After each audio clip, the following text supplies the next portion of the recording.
double the bass up like this, playing octaves like.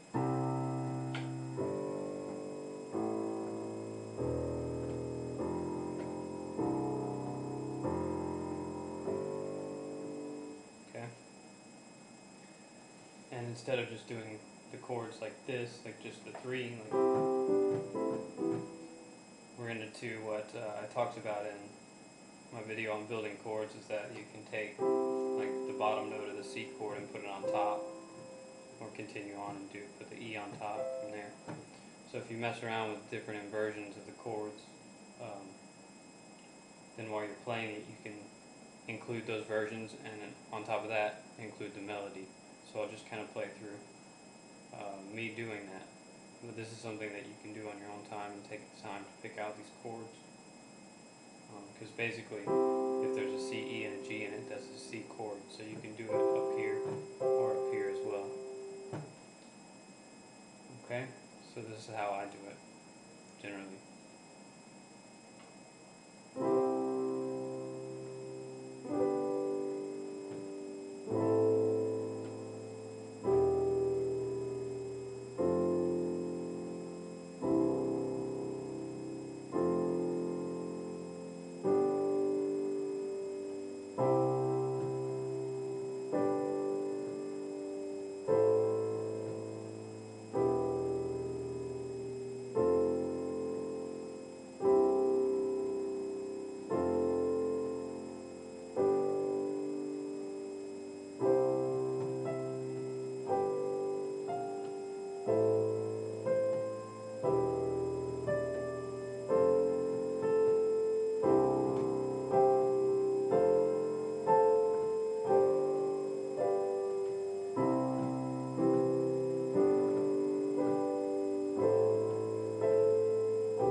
times in the basses.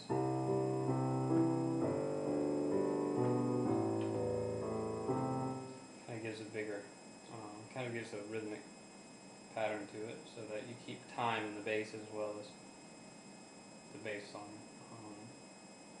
But I'm still starting each one off with that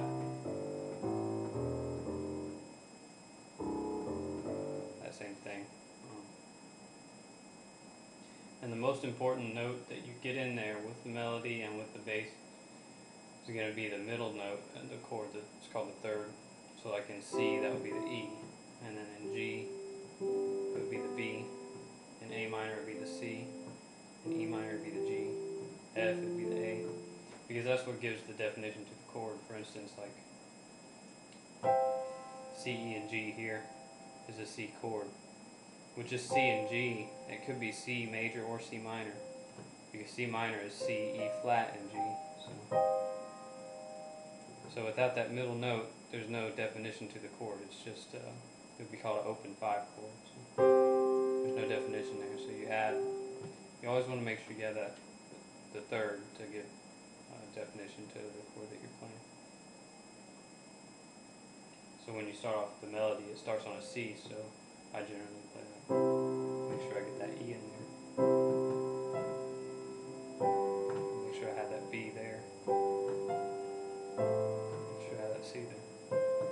The G. The A. And that's also what doing the left hand like I was doing does. Because that throws that in there.